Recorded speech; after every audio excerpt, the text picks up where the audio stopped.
Thank God it's Monday. Today we get to read a short passage and grow together. Who likes that? Well, yesterday's sermon was about the text in Ephesians 5 where it talks about marriage and about how it relates to Christ and the church.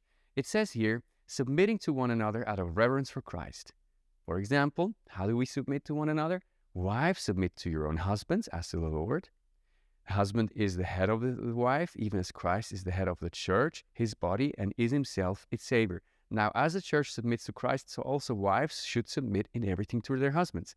Now, in modern times, this is a critical text. Come next Sunday because I promise there's something for you that will help you in this.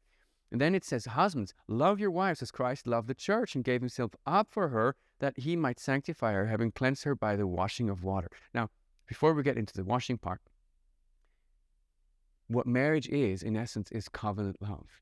Nowhere in this text it says, if he does that, then you do this.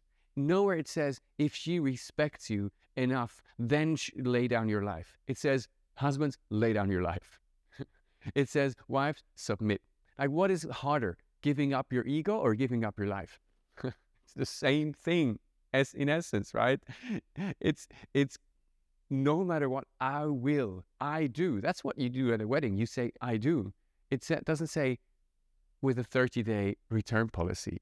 It's this covenant love that is just promised for the future, regardless, because the decision is bigger than the feelings of what may come. Then it's a changing love. Marriage is a changing love because then it talks a lot about sanctifying, washing, transforming, taking out spots and wrinkles. Now, before you go like, this is misogynistic because it talks about, how women need to be born beautiful or so. This is not about talking about women. It's talking about the church, where Jesus is washing and changing the church. So in a relationship like marriage, that's where you get really close. And the closer you get, the more human, the more the more errors you see, and that's the place where you actually transform and grow together. So it's a covenant love, but it's also a changing love. And thirdly, and this is the centerpiece of the whole text basically, it says that he might present the church to himself in splendor. This whole thing is not about us. Marriage is not about me and my wife. It's not about you and your husband. It's about Jesus. It's about him presenting us to himself, wonderful and glorious. So it's a cherishing love, but it's a love that goes beyond the marriage. And that's what marriage is about. And so this is something you can have whether you're married or unmarried, because covenant love is what God gave to you in Jesus. Jesus gave himself before you responded.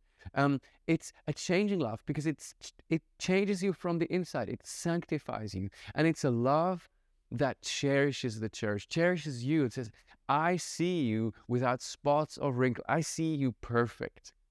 Now, that's available to all Christians, to everyone who is with Jesus. And that's the wonderful news, that marriage no longer is an exclusionary thing where only the married people can talk about marriage. It's a thing that everybody, whether married or unmarried, can experience, because in heaven, we're all going to a wedding.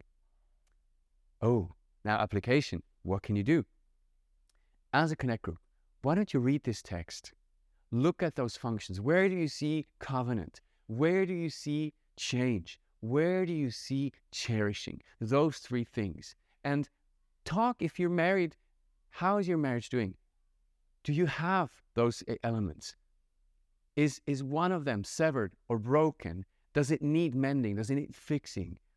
Talk about that maybe in a one-on-one. Maybe it's easier. And then pray for each other.